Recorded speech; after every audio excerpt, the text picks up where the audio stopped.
센터장님 말씀을 들어보면서 이제 저희가 사연들에 대해서 얘기를 나다 보니까 아마 이제 가장 중요한 부분이 이제 세대 간의 화합을 조금 더 하기 위해서는 좀 잘 들어주는 준비도 필요한 거고, 그리고 좀 솔직하게 자신의 감정을 잘 이야기하는 방법이 필요하지 않을까라는 생각이 드는데, 그러면은 센터장님이 보시기에는 저희가 훌륭한 리스너가 되는 방법과 또 이제 훌륭한 스피커가 되는 방법, 어떤 것들이 있을지 좀 간단하게 나눠서 설명을 해주시면 좋을 것 같아요. 그러죠. 그래서 제일 많이 하는 것은 아까 감정을 드러내느냐 안 하느냐 하는 데 있어서 이제 제가 정신과 영역에서 제일 중요하고 사랑의 기술이라는 것이 경청하는 거죠. 리스닝 하는 거예요. 리스닝을 하는 데 있어서 가장 중요한 부분은 그 사람의 감정을 알아차리는 거예요. 감정을 알아다니는데 에너지를 얼만큼 투자하느냐 하지, 이게 사실이냐 아니냐에 너무 많은 부분을 가리고 있으면은 그 사람의 감정을 안 하고 표정이 안 좋아져요. 그런 것들은 이제 기술적으로 제일 먼저 마음속에서 일어나는 것이 동정심이 일어나야 돼요. 동정심. 스피커가 얘기할 때는 항상 또 사실만을 얘기한다든가 옳고 그름을 얘기하면은 동정심이 잘 안 생겨요. 잘 안 들리죠. 그랬을 때 리스너하고 스피커는 어느 정도는 굉장히 교감을 많이 하는 그 순간이기 때문에 어느 정도 스피커가 얘기할 때는 자꾸 사실을 얘기하는 게 아니라 내 마음속에 있는 것을 얘기를 해줘요. 힘들면 힘들고, 그 다음에 자기 의도가 뭔지. 나는 너무나 힘들지만은 지금 그분이 너무 죽고 싶은 마음이 너무 많이 전달돼요. 지금 잠도 못 자고 새벽에 이런 부분이 있었을 때 그 부분이 얼마나 힘든지를 다른 팀원들한테도 얘기할 수 있어야죠. 내 마음속에서 굉장히 불안하고 갑자기 두려운 마음이 생겨요. 이렇게 얘기를 해서 내 안에 있는 또 내 안에 있는 생각이나 이런 부분보다도 그 부분이 진행하고 있는 것을 얘기하는데 바깥 부분을 너무 많이 얘기해요. 스피커도 어떤 일들에 자기 생각보다는 누구는 이렇게 하던데 누구는 이렇게 했는데, 물론 근거를 할 때는 내가 이렇게 봤을 때 어느 책에 어느 내가 인용을 했을 때 내가 생각을 하고 있는데 그런 부분이 있으면 좀 더 객관적인 자료를 줄 수 있잖아요. 그런 점에서 자료는 되는데 늘 항상 내 마음속에 내 마음이라는 것이 많은 부분에서 마음과 정신이 좀 혼돈이 되는데 같은 분야에 크게는 같이 사용을 하고요. 그러나 좀 나눴을 때는 마음으로 얘기할 때는 가슴에 있다고 얘기할 때는 좀 더 감정적인 얘기를 합니다. 근데 정신을 차리라든가 내지는 정신이 뜨거워요 이러면 안 되잖아요. 가슴이 뜨거워요 이렇게 할 때 정신은 좀 더 이성적인 부분을 좀 더 얘기할 때 우리가 같은 부분을 하지만 편하게 우리가 그냥 흔히 사용을 할 때는 정신하고 마음에 좀 더 차이를 주고 하는데 정신은 좀 더 이성적으로 생각을 하고 가슴이 뜨겁다는 건 감정을 얘기하는 부분인데 사람을 움직이게 하는 자동차로 비유하면은 엔진이 감정인 거예요. 제가 많은 부분에서 나를 움직이게 하는 것은 외로움인 거예요. 태어날 때부터 반쪽으로 태어났잖아요.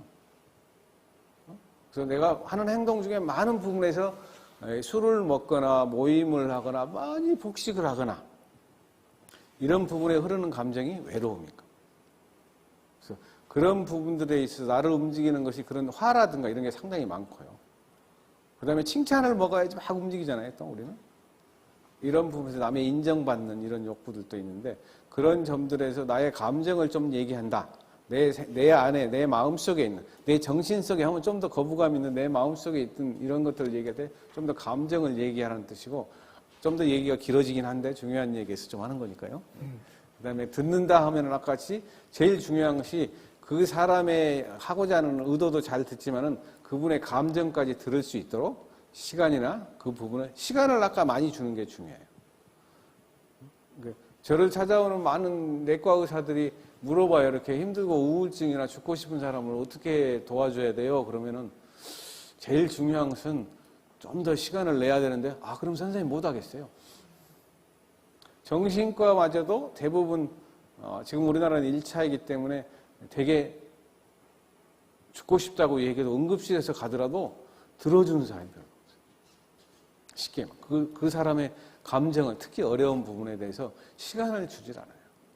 첫째는 시간을 안 주고 돈을 많이 벌려고 그러잖아요. 그래서 그런 부분들의 차이가 있는 것 같고 이제 그런 점들이 공공하고 또 돈을 이렇게 이익을 창출하는 데 차이가 있지만 리스닝을 하는 데서 제일 중요한 것은 감정을 읽을 줄 아는가. 감정을 읽으려고 내 눈이나 모든 내 오감을 통해서 이렇게 듣고 있는가. 그 다음에 스피커 측면에서 제일 중요한 것은 내 안에 있는, 내 안에서 흐르는 얘기를 하는가가 중요해요. 뭐 주변이 어쩌고 주변이 어쩌고 오늘 한마음부터 이렇게 했는데 뭐 국문하고 이 시대를 얘기하라네요? 그거는 생각보다 아무 의미가 없어요. 그 사람이 궁금해하고 전달해주면 모를까. 지식이나 이런 것은 의외로. 지금은 뭐 한계가 많죠. 그래서 그 부분이 리스너하고 스피커의 그런 점에서는 그 부분을 좀 더 관심 있게 생각해보고 노력하면 좋고 제일 중요한 것이 공감하는 거예요. 네, 선생님 말씀처럼 감정을 잘 나누고 공감하는 게 굉장히 중요한 것 같고 듣는 사람은 이제 그 상대방의 감정을 잘 읽고 말하는 사람은 자신의 감정을 잘 이해해야 하고 그다음에 그게 서로 공감할 수 있는 충분한 시간이 필요하고 라고 말씀을 좀 해주신 것 같아요. 그러면은 좀 공감을 잘 이해하기 위해서 팁 같은 게 있을까요? 사실 요즘에 이제 저희가 마스크를 쓰고 많이 생활을 하다 보니까 상대방의 기분 상태나 이런 게 어떤 건지 이해하기가 좀 많이 힘들 때가 있더라고요. 내 얘기를 잘 듣고 있는 건가? 라는 생각도 들기도 하고, 그리고 혹시 또 딴 생각을 하고 있진 않을까? 이런 생각들도 많이 하는 것 같은데, 요즘에 아마 또 마스크를 쓰다 보니까 이런 공감하는 거가 많이 어렵지 않을까 싶은 생각이 들어요. 이런 사람들한테 간단한 팁 같은 거 하나 있으면 말씀을 해주시면 좋을 것 같아요. 제일 중요한 것이 이렇게 지금 방송을 하다 보니까 얘기를 하다 보면 이렇게 눈을 보고 얘기를 해야 되는데, 이 화면이 이렇게 안 되기 때문에 잘 눈을 안 마주치잖아요. 그래서 눈을 마주치고 얘기하는 것이 상당히 중요한 얘기고 뭔가 그런 부분이 되는 거잖아요. 그리고 상대의 감정을 알기 전에 많은 부분에 있어서 우리 정신과적으로 가끔 전혀 말을 하지 않고 있는 손님을 만날 때가 있어요. 그때 계속해서 그분한테는 찾아가서 내 마음속에 있는 얘기를 계속 해줘야 됩니다. 그래서 상대방의 마음을 아는 방법은 자기 마음을 어느 정도는 이렇게 좀 깨끗해야죠. 막 집에서 화나고 막 이렇게 있는데 그 사람 내 마음을 그대로 그분을 읽을 수가 없는 거기 때문에 자기가 그런 부분들은 제가 이제 집에서 혹시 뭔 일이 있으면 손님들이 봤을 때 진료하는 중에서 손님 오늘 저한테 집중하는 것 같지 않네요. 금방 알아요. 아유 오늘 좀 싸움 좀 하고 왔더니 잘 안 들리네요. 오늘 짧게 할게요. 그렇게 손님이 짧게 할게요. 그러는 거예요. 제가 짧게 할 거면 안 되니까 오늘 면담 조금 하고 가야 되겠네요. 선생님이 기분이 상당히 어렵네요. 이렇게 하듯이 됐을 때 살짝 얘기를 해줘야 돼요. 그리고 딱 그 순간에 괜찮은데? 내 표정이 좀 이상하나요? 감추려고 하면 엄청나게 힘들죠. 이렇게 잘은 안 되더라도 자기 감정들을 살짝 보여야지 상대들 감정을 알 수 있다는 거 특히나. 그리고 의외로 표정을 아까 눈을 통해서 많은 표정이 나오는 거, 얼굴을 통해서 많이 나오잖아요. 그래서 이런 부분들에 대해서. 그리고 더 중요한 것은 또 듣는데 항상 말보다는 표정을 잘 봐야 됩니다. 몸의 움직임. 그래서 그런 부분을 비언어적 의사소통이라고 하잖아요. 이 부분을 잘 익히는 것. 이런 것들이 중요한 팁 중에 하나죠. 네. 그래서 폰아웃 증후군에 대해서 간단하게 좀 설명을 해주실 수 있으실까요? 항상 간단하게 하라는 게 어렵잖아요. 네. 시간 관계상 간단하게 해주셔야 됩니다. 간단한 단어의 의미에는 이렇게 특히 사회복지 일이라든가 우리 일 마찬가지듯이 열심히 해도 결과가 개선이 잘 안 되는 직종들. 나이 드신 분들도 마찬가지죠. 나이를 막을 수가 없잖아요. 암 환자들 보는 경우도 그렇죠. 그 다음에 우리 정신과적으로 어렵고 복지도 마찬가지죠. 결과를 우리가 열심히 노래한다 할 때 그 결과가 팍 좋아져서 끝을 맺을 수 있는 이런 직종에서 나오는 게 아니라 이런 직종의 일을 하는 사람들이 아무리 노력을 해도 계속 태워도 그 부분이 끝이 없기 때문에 하는 이 증후군이 번아웃 신드롬. 막 일이 많다고 피곤하고 막 열심히 해서 끝이 어느 정도 보고 좋아지는 직업에서 일정에 나오는 용어는 처음은 아니었어요. 그러나 요즘은 뭐 내가 사용하는 용어가 중요한 게 아니라 대부분 이렇게 통용되고 있는 언어가 중요하긴 하잖아요.